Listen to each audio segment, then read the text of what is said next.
No v Creatix je atmosféra hlavne uvoľnená a na tomto nám veľmi záleží, a aby to aj tak ostalo. Keď ja som nastúpil do firmy, tak tu bolo 5 chalanov, 10, firma o 10 ľuďoch a to boli všetko kamoši, ktorí sa poznali buď osobne, alebo to boli bývalí spolužiaci.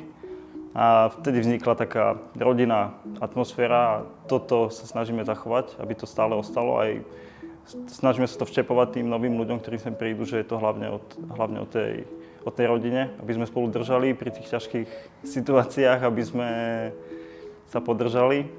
A hlavne my nevnímame tú prácu ako niečo, kde musíš chodiť, kde začneš o 8 a skončíš o 5, ale skôr ako niečo, kde prídeš, kde to máš rád, robíš to, čo ťa baví a môžeš sa realizovať.